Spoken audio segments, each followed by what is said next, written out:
Hi, good morning. In today's talk, we are going to talk about how the modern combat aircraft are able to defend themselves against missiles. So this is going to be a very short, brief presentation at a very high level, just to give you a flavor for different kinds of missiles and how combat airplanes defend against themselves. As before, all the material is obtained from open domain and no claims to originality either explicitly or implicitly is made. So let's start with that. So at the end of these sessions, you'll be able to describe types of weapons used against combat aircraft, different types and mode of operation of seekers used in missiles, explain modes of engagement during air combat, defensive equipment and measures employed by combat aircraft. So that's what we're going to talk about today. So air combat involves both air-to-air missiles and surface-to-air missiles. And at one time, air-to-air missiles and surface-to-air missiles were considered omnipotent weapons, threatening the manned combat aircraft. It was assumed that you just fire one of these missiles and you can bring down the aircraft. Of course, in reality, guided missiles, whether it is air-to-air or surface-to-air, come with various limitations which are inherent in the physics of the respective airframes, the respective power plants, and guidance systems. Both anti-aircraft missiles and surface-to-air missiles can be most effective if used appropriately, and conversely, the failure to account for known limitations can render them quite futile. For example, during the early 80s, there was a conflict between Britain and Argentina called the Falklands conflict, in which the British UK Air Force used Harriers. They carried AIM-9L, which are all aspect ratio missiles, meaning that they can be fired from head-on or side-on positions. Whereas Argentinian Mirages, older version Mirages, they had R550 Magic Mk1, which was not an all aspect heat seeker. It had to target the enemy's engine. So during this conflict, what happened is most of the times the Harriers were able to shoot down the Argentinian Mirages because of this fact that the Argentinian Mirages did not have the right kind of missiles. Almost exactly the same thing happened in a conflict between US Air Force and the Libyan Air Force sometime during the 1981 period. US Air Force was flying F-14A Tomcats, and they had all aspect Sidewinder missiles along with them. Whereas Muammar Gaddafi's Libyan Air Force had Sukhoi 22 fitters.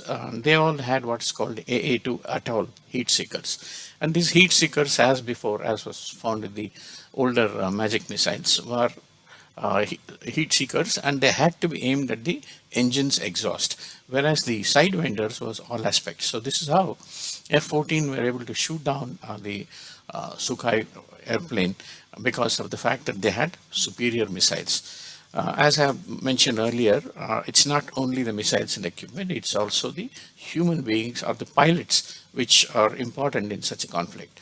As an example, if you take the conflict between India and Pakistan. Pakistan had F-86 Sabre jets supplied from the US Air Force. They also had Sidewinder missiles, whereas India had only NAT aircraft. Yet, Indian Air Force was able to outmaneuver the Sidewinders, F-86 with Sidewinder missiles because of superior pilot training. So while missiles and aircraft are important, the ultimate decision factor would be the man behind the machine or the pilot. In this, we will only refer to guided missiles. We'll confine ourselves to guided missiles, especially in relation to air combat. Because the regular unguided rockets, which are simply fired, are like big bullets or the old anti-aircraft guns. Guided missiles themselves are broadly categorized according to their mission, which is generally stated in terms of their launching platform and intended target. Now, launching platform could be an aircraft, it could be a ship, or it could be from ground. In such cases, you have air-to-air missiles, an aircraft firing missile at another aircraft, air-to-surface missiles like what was used in Balakot, air-to-ship missiles and ship-to-air missiles, surface-to-surface, and surface-to-air missiles. There are various types of missiles. We are, of course, in this talk worried only about anti-aircraft things, so air-to-air and surface-to-air missiles. Much of the discussion, of course, is also relevant to other types, especially the surface-to-air missiles. Before we proceed further, let's have a very, very simplified look at what a missile is. What we see here is a very highly simplified figure, which kind of depicts any generic guided missiles, and nothing special. Every missile would have small variations on this, but all of them will have these three components. So depending on design, some of the functions of these subsystems may be assisted or even replaced by equipment located in the platform. So what you see here is a seeker in the nose part of the missile, and this is the one which looks at the target and is able to track the target. Then behind that you have the guidance section, which issues the requisite instructions for the control surfaces to move, or in some cases the rocket thrust vectoring, to be able to reach the target. So the guidance section has a very important role to play. It has to look at the target, it has to look at the missile's current flight path and find out the difference between the two and issue correcting measures and correcting instructions to the control surfaces. Behind that you have a fuse and a warhead section. These are the ones which, when it could be contact fuse or proximity fuse, which will explode and destroy the target. Then you have control surfaces, movable canards, wings, and things like that. And then behind that, of course, is the key part of the missile, which is the rocket motor. Most of the anti-aircraft missiles and missiles which are carried on aircraft use solid propellant rockets. We'll talk to that about that a little later. Depending on some of the things, the guidance, for example, could be taken over from the ground, and the controls also could be from the ground, or everything could be on the launch platform, meaning the aircraft or on the missile itself. So in order to understand how an aircraft can defend itself against an incoming missile, we first need to understand how missiles see and track their targets. It's basically, if a missile is fired at an aircraft, the missile is able to see the target. See, not exactly as we see human beings see, but the way a seeker looks at the target, is able to distinguishing between the target from other surrounding things, and then track it to see where the flight path of the target. Basically, there are two ways an anti-aircraft missile can see their target. One is it can look at the radar signature of the target aircraft, or it can look at the heat signature of the target aircraft. Radar cross-section is the amount of reflected radar energy coming from the aircraft, and the heat signature is the amount of IR emission coming from largely from the engine exhaust, but not only from them, but for other parts of the aircraft as well. Even among these seekers, there are a couple of options. You can have a passive seeker, in which case missile has just a receiver and a sensor. It does not emit any energy, or it does not emit any wave, and it is simply, it's like, just sitting and listening and acquiring the signatures from the target aircraft. Or it could be active, in which case missile has a radar transmitter and it's on its own, and it uses reflections to track. So these two have their own advantages and disadvantages. Passive seekers are lighter and easy to package into a missile, and they are also difficult to detect. Active missiles are more effective, but they need to have their own radar transmitter, which could actually give them away, in the sense they themselves could be tracked by an aircraft. So most of the combat aircraft have their own sensors at the rear part of the fuselage, which warns the pilot that his aircraft is being lit up or is being shot by a missile. So active systems can be more effective, but also they are vulnerable. Passive systems are less effective, but less vulnerable also. So it's a question of trade-off and what you want to do. Missiles could be just fired, directed and controlled from either a ground-based system, and these are referred to as surface-to-air missiles. For example, the S-400, which India is trying to acquire from the Russian Defense Department, is one such thing. And of course, India itself has developed Akash from the DRDO, and older Russian missile SAM-6 or surface-to-air missile 6. So these are ones which are fired from the ground towards incoming aircraft. The missiles also could be fired from and controlled by an aircraft called air-to-air missiles. And these are, for example, Astra is another DRDO developed air-to-air missiles. AMRAAM is an American missile which was normally used in F-16s. And this, of course, became kind of famous during this recent skirmish between Indian Air Force and the Pakistan Air Force, and the India's claimed that the Pakistanis had fired an AMRAAM missile, and which means that they had used an F-16, which need not have been or should not have been used. So that apart. And it means that this can be fired from an aircraft. Missiles could also be fire and forget type, where, you know, once it is locked onto a target, you don't really need to do anything. The missile eats on its own. It's an autonomous thing.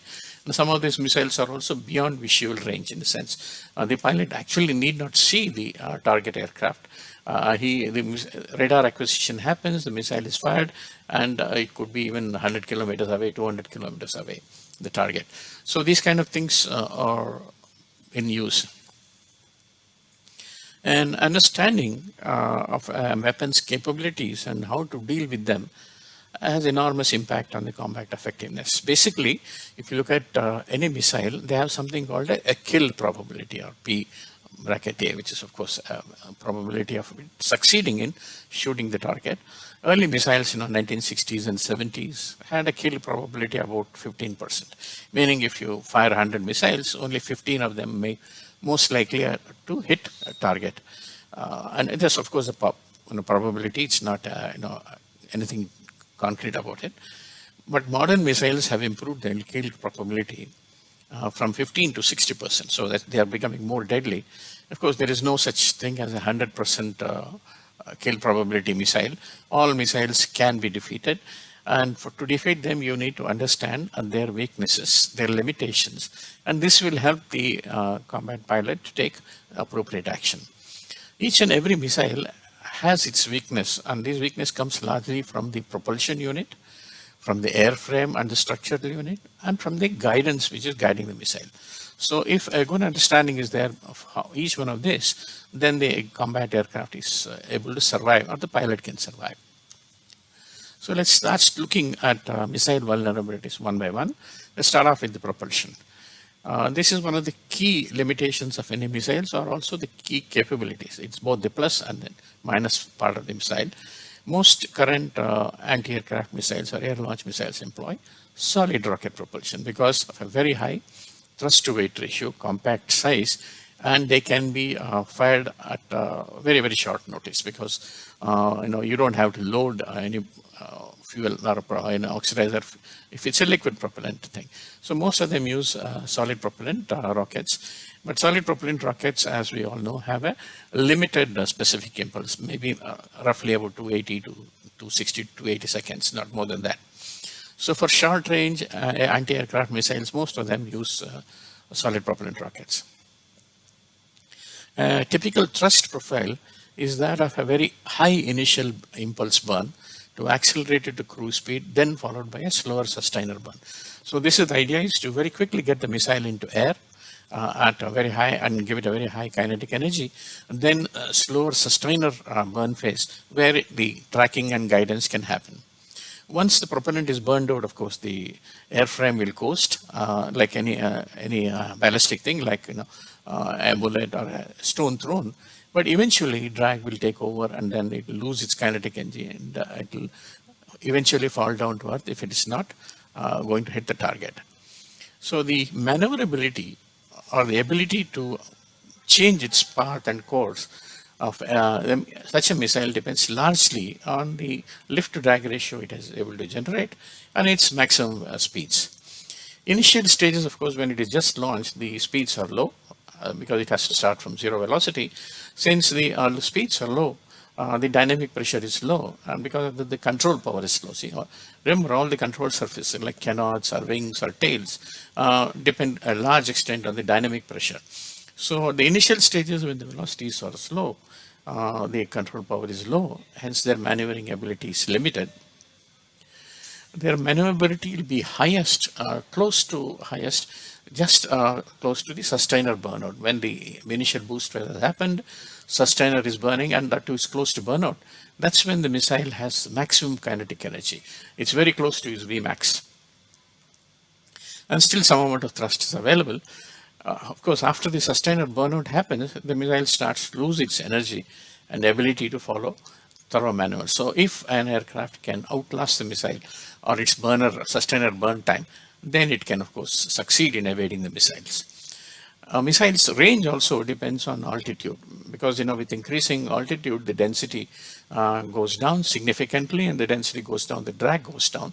Since missiles don't depend so much on generating lift and things like that, lift is not affected so much with the increasing altitude, and because the lower drag, there is a significant improvement in the performance.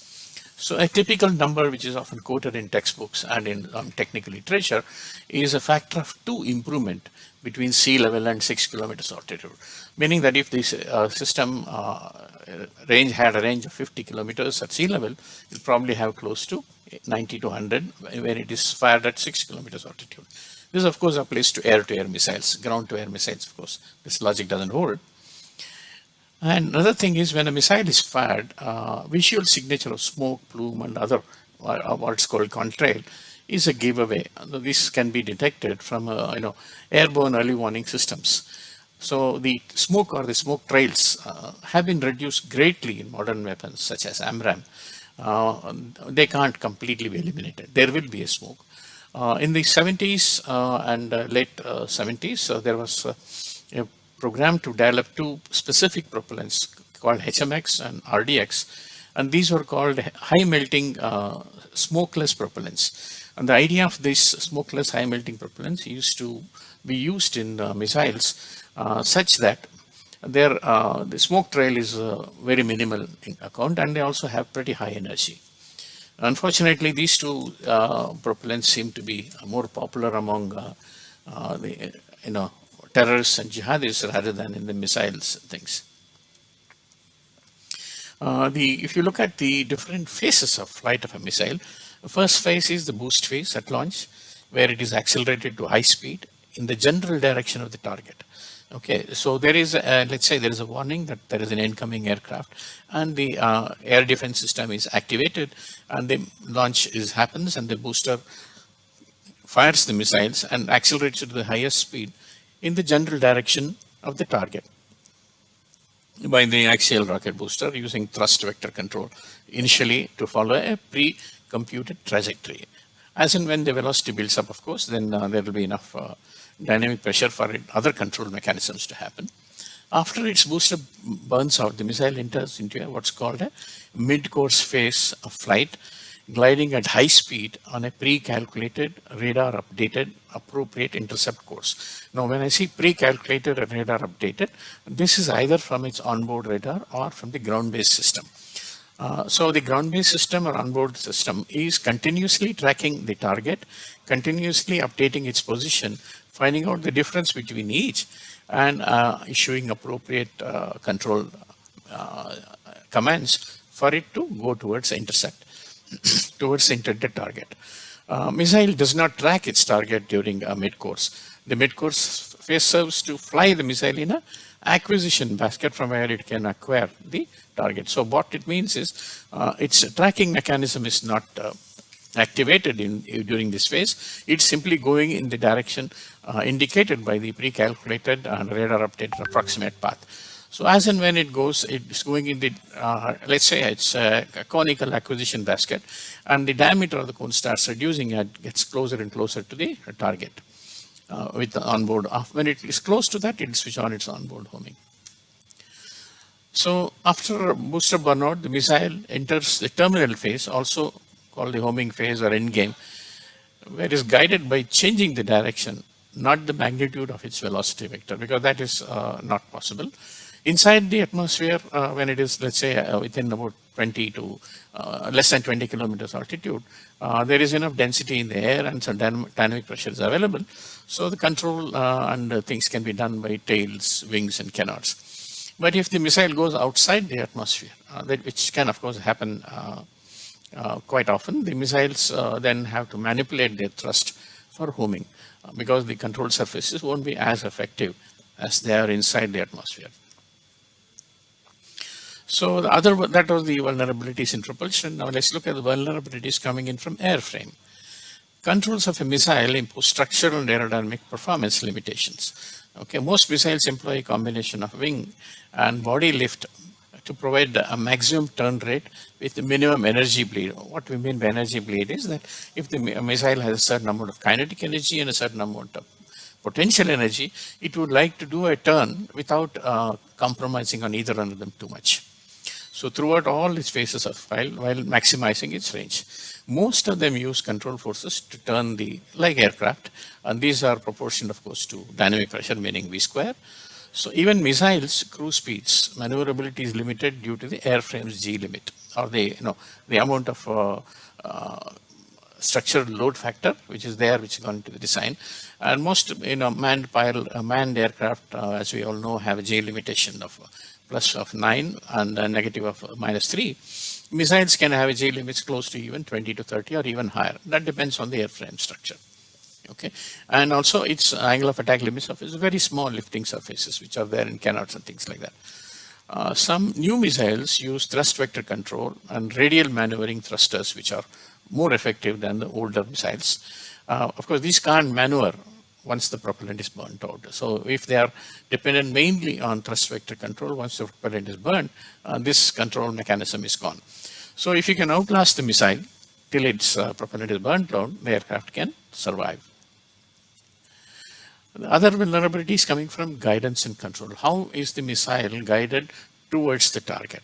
So the guidance implements fundamental control laws designed for the vehicles. Control laws meaning for each degree of the reflection of the control surface, what is the expected movement, and decide on the correcting forces. So these control laws based on the missile geometry.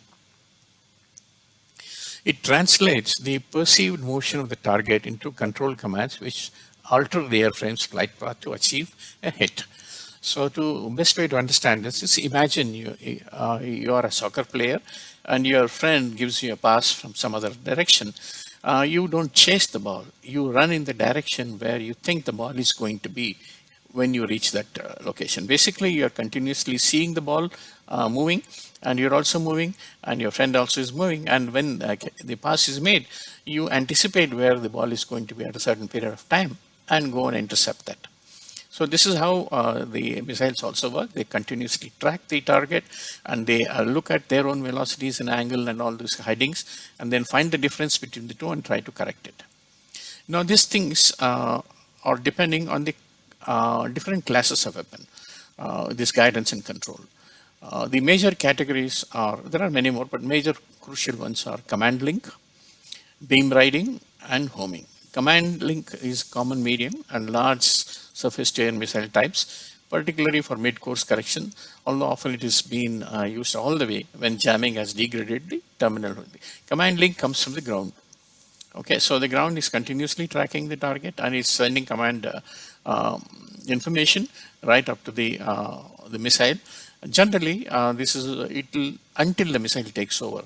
And if its missile homing device is jammed by the aircraft, then this it will continue to use the ground-based command.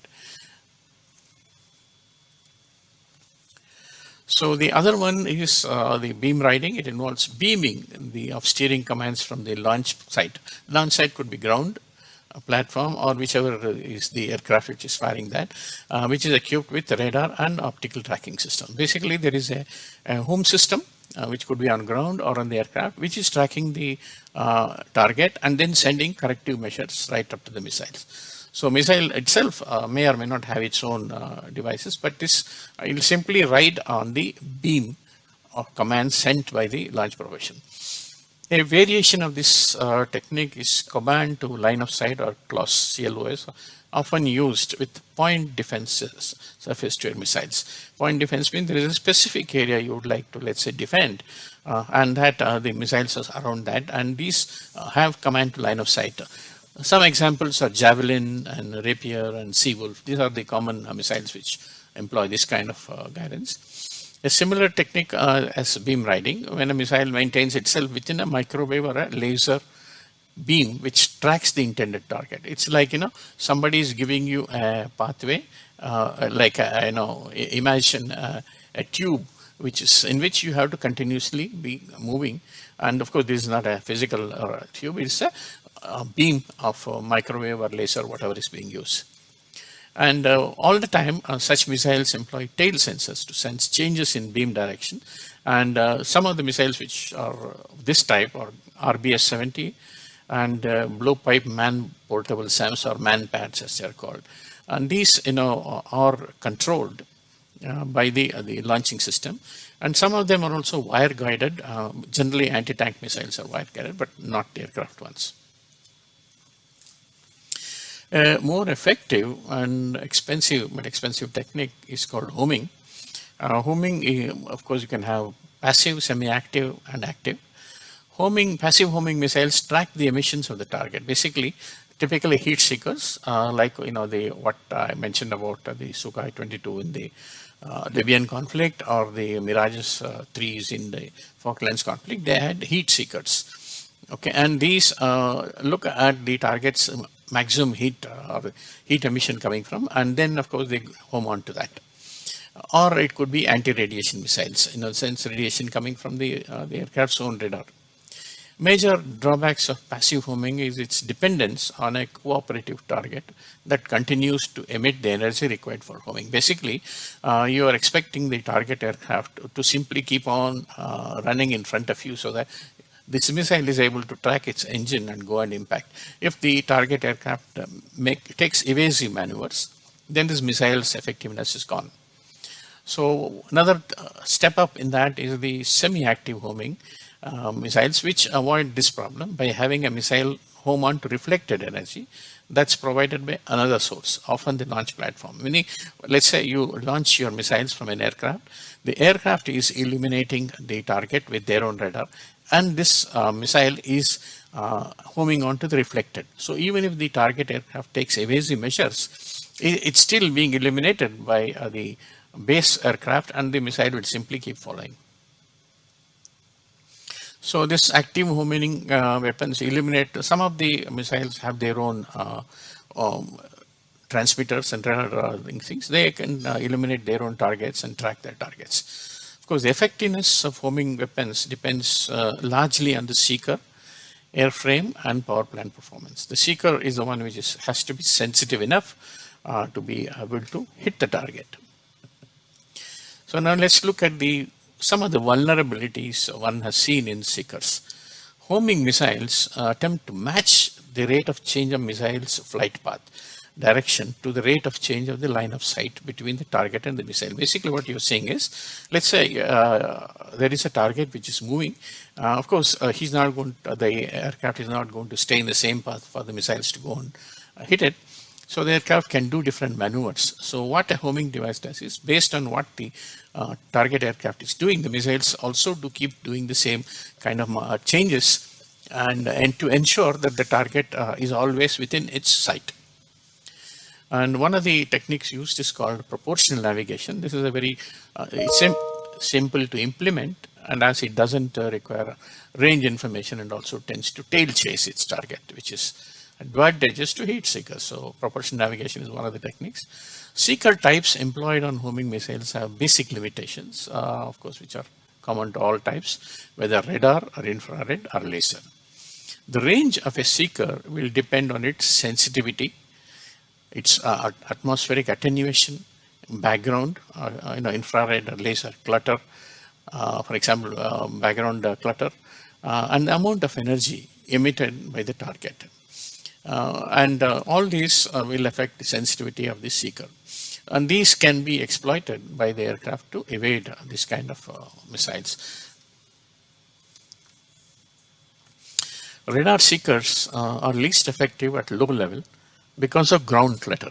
So if the aircraft descends to a very low altitude and start flying close to treetops, I mean, not exactly treetops, maybe 100, 200 feet above the ground, when the missile is seeking its radar signature, what it gets is a lot of reflections from coming from movable objects or immovable objects, like buildings, trees, mountains, and other vehicles. So the seeker will not be able to distinguish the target from all the surrounding radar noise.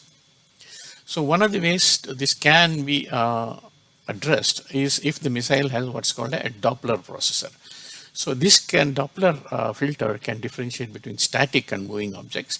If this missile has that, then of course this technique of flying close to the ground will not be much use because they are able to differentiate between static and moving. Now, heat seekers are least effective over hot terrain. For example, if you are flying over a hot rocky terrain on a bright sunny day, the infrared coming from your engine kind of merges with the kind of infrared emissions coming from heated rocks or the sun or even the clouds and everything like that.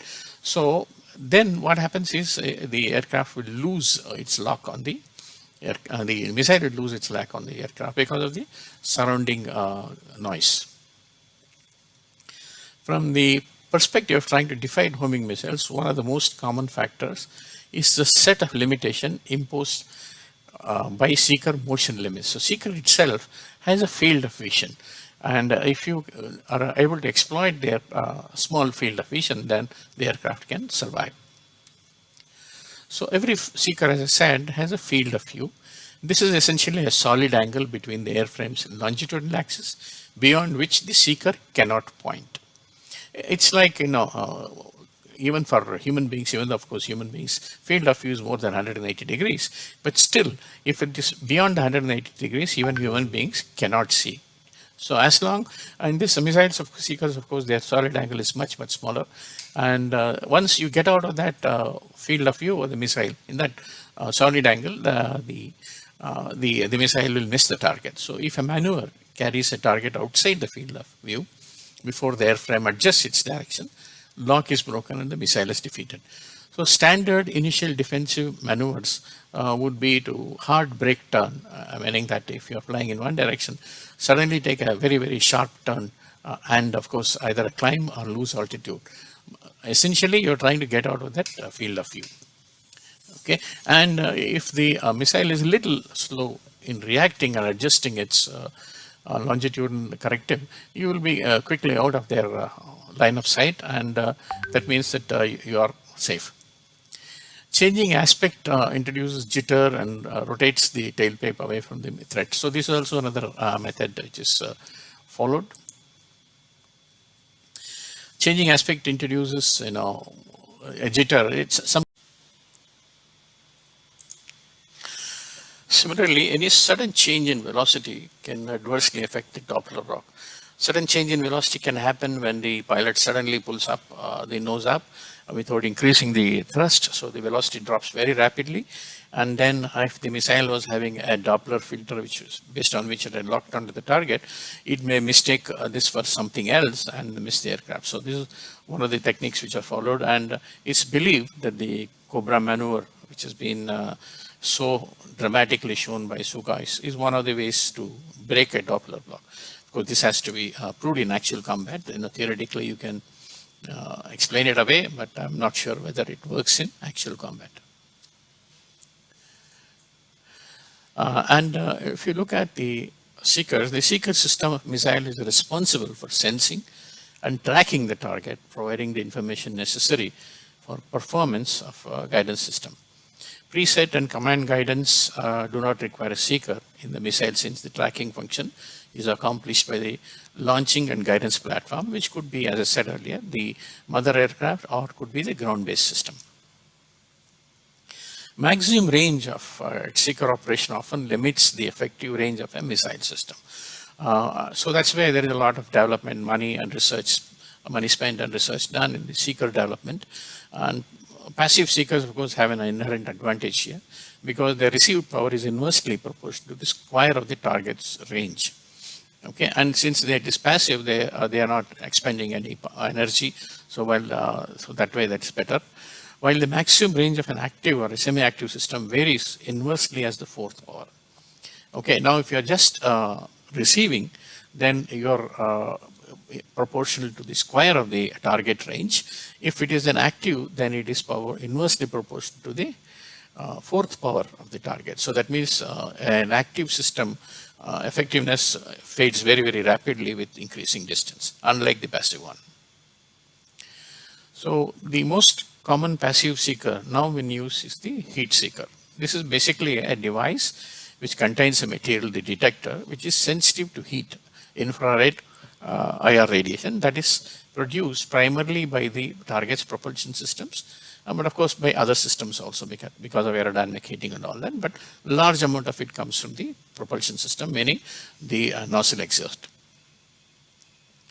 The detector is often cryogenically cooled to eliminate internally generated thermal noise and allow detection of even very small amounts of higher energy coming from an external source. So it's not simply a very simple device. It has to be pretty complex and quite a challenging thing to develop. Because the amount of IR energy which comes from a target at 60 kilometers, not 60, maybe 10, 15 kilometers away, along with all the sunlight and everything else, needs to be detected.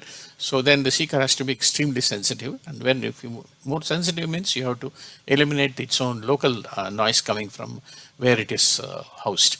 So these kind of things are very, very challenging, and that's why they are cryogenically cooled. And also the seeker must still have the capability to discriminate between target radiation and background radiation.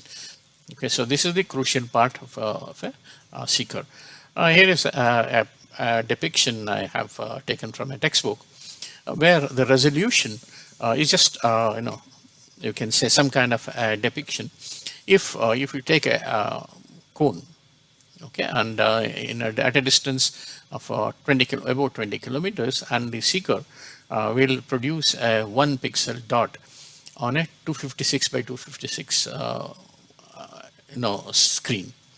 So at a 20 kilometers distance, it will produce 1 pixel.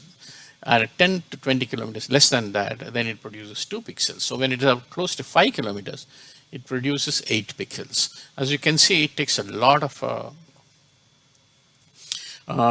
evidence, not a lot of effort to develop a very, very sensitive. The more sensitive it is, the more will be the picture on the radar screen, and the better it will be for identification and tracking. So the passive defense also is part of the way aircraft designers do something. So aircraft designers basically can decrease the fighter or combat aircraft's vulnerability to missile attack by using many camouflage and suppression techniques. For example, they can include reducing the radar's reflectivity by using methods which I think I have already covered in low observables, trying to reduce the radar signature by either non-reflecting shapes and materials or together with radar absorbing paint whenever it is practical or wherever it is practical to apply the radar absorbing paint. Reflectivity is also sensitive to engine inlet design, unfortunately. As we all know, if I try to reduce the reflection from the engine's compressor phase, the intake becomes serpentine, and that leads to aircraft's aerodynamic penalties. IR signatures can be suppressed by using special jet nozzle designs, by monitoring exhaust placement, by using engines with cooler exhaust, and by adding chemicals to the exhaust, and also by using maybe a low bypass engine, because a bypass turbofan engine has a cooler air surrounding the hotter jet. And most combat airplanes now have a very low bypass turbofans because of the fuel efficiency, and which leads directly to increased range and endurance. And the bypass air also helps in reducing the infrared signature. Optical tracking itself can be made difficult by camouflaging techniques that reduce the aircraft's contrast with the background. Of course, this technique used to be there in the World War II time, where they didn't have much of electronic detection. Basically, this is people watching from the ground, watching with their heads lifted to the sky. So then the different kind of paint schemes were employed. Of course, they still continue to do that, hoping that it merges. For example, some of the aircraft have this green and yellow patches on them on the top of the aircraft, so that if somebody sees from the top, they will kind of merge with the landscape of forest. And another way is to generate line of sight rates that exceed the shooter's turn capability. Basically, as I said, the seeker has a field of view which is a solid conical angle, and if you can do a maneuver which takes you quickly out of that cone, then of course the ability for the missile to track you or hit you is reduced. So essentially, maneuvering is one of the primary defenses against weapons with limited aspect capability, such as rear quarter heat seekers. Now, one of the things which normally pilots talk about, if they are being shot by a heat-seeking missile from the rear, they tend to fly towards the sun and then suddenly drop out of sight. So the missile looks at the IR radiation from the sun, which is of course certainly large, much larger than coming from the engine, then tends to lose its target. Of course, it is such kind of activities cannot be done very effectively against all aspect missiles. All aspect missile, which what it means is that the enemy aircraft which is trying to fire a missile towards you need not actually get behind you. They can even be head on or side on and still fire a missile, and that will be able to attack you. In such cases, maneuvering yourself out of their line of fight is not that effective or that easy to do as it is if it's just a tail chasing heat-seeking missile. The active homing systems provide a source of eliminating energy on the missile itself. So basically the missile carries a small laser targeter or a radar emitter, which the missile carries. And of course this requires a more complex, larger, more expensive missiles, and these are not cheap. And in some ways it's simpler and more reliable because they have their own systems and you just launch and leave, fire and forget as they are called. So one disadvantage, however, is the possibility of reduced target detection and target ranges, because detection and range finding depends on the amount of radar power you have. What is the power of transmission power and how much is the power received. But if this system is on the missile, then because of the size of the missile limitations, they have limitations on the kind of power they can transmit or even the kind of power tracking they can do. Maximum range of radar systems using a given power and the level of technology is roughly proportional to the area of the antenna. So bigger the antenna, more sensitive they are. But missile sizes being what they are, they can only have a very small antenna compared to what is a launching aircraft can have or a ground-based system can have. So this could be their Achilles heel or their limitations. In this, there are some semi-active radar homing missiles. It homes on a radar signal created by the launching aircraft on which it is based. So basically, it has only a receiver. The transmission power is coming from the mother aircraft which fires it. Active radar homing missiles have their own small radar and seeker, and that is, as I said, usually activated towards the terminal phase where they are very close to the target, because the distance, larger distance, the onboard transmitter receiver is not very effective because, as I said, it goes like inverse power of the distance. The missile is fitted with a radar receiver. So when the launching plane eliminates its target with his radar, the missile gets the signature and can go towards the target. Some more advanced missiles have their own little emitters, which are not very things. Heat signature missile is fitted with a heat seeker and will follow the heat source it was assigned by the launching plane before firing. So now let's start looking at, we have looked at the vulnerabilities and the abilities of the missiles. Now let's start looking at how to defend against that. Okay, there are different kinds of electronic defense, for example. In that we have what is called a noise. A broad classification of defensive technique is known as electronic countermeasures or ECMs. These methods can be divided into two categories, noise and deception. Noise jamming is an attempt to produce a strong signal that will overpower the target return when it is received by the enemy radar. So to give you a very simple but a crude analogical example, let's say I'm talking towards this video here. Suppose you had another person sitting next to me or close to me shouting at the top of his voice. So while my voice is also recorded, his voice also will be recorded, and in the cacophony you may not be able to distinguish my voice, or you may not be able to identify what is being said by me. So this is a very crude analogy. So what the thing is that you generate a lot of noise in different frequencies so that the receiver kind of gets confused between things. So in such a case, the attacker ideally obtains a very strong return from the line of sight of the target, but the noise obscures the target. So the target amount of energy is lost in the overall noise. Just like as I said, no, my voice will be lost in somebody who is shouting behind me or some bunch of guys shouting behind me. Doppler radars can't be fooled, of course, by this technique, since they do not require pulse timing. So Doppler radars are ones with missiles with Doppler filters in them, and they cannot be do that, because whatever noise I create, they will have a different velocities and things like that. So that is, they cannot be fooled by that. Another method, effectiveness noise jamming, is related to the ratio of the jamming power received by the enemy radar to the strength of the target return. So if the target, if my aircraft is going to return a certain amount of the amount of power back to the seeker, then my jamming should be more than that. Okay, or the same level, so that it is a confusing return which comes to the seeker. Since reflected target energy is much more sensitive to target range than is the received noise, this method is very effective at long distances. So if there is a big distance between the missile and the aircraft, this kind of jamming pretty useful.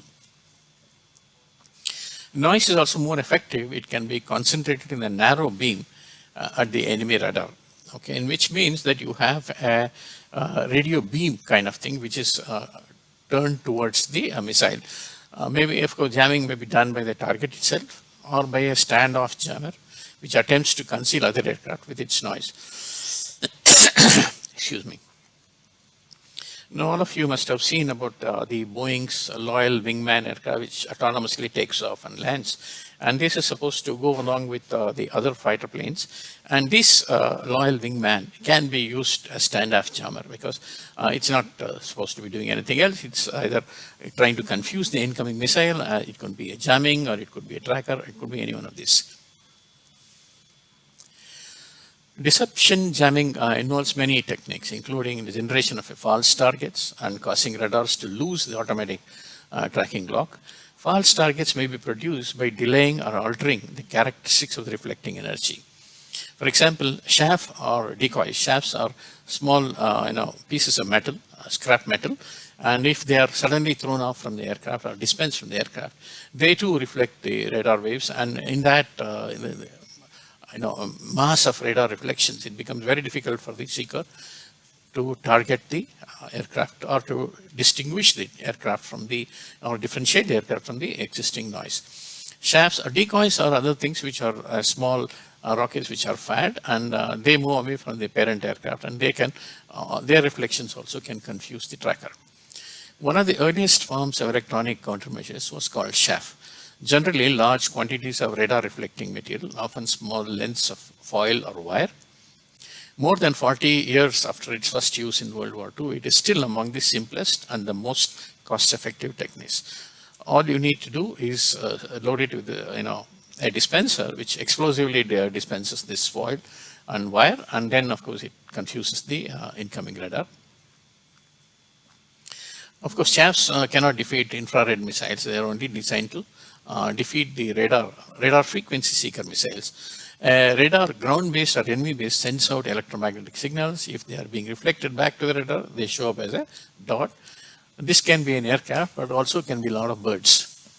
Shafts are often small pieces material, aluminum, metallized, glass fiber, plastic, a lot of other materials are coming to reduce the weight. And when they reflect radar waves in different directions, there is a whole lot of confusion at the receiving station. But there is a weakness in this. So when the aircraft spreads a big cloud of chaff, they work like a curtain or show up on the radar. And behind the mass of dots, the aircraft is hidden.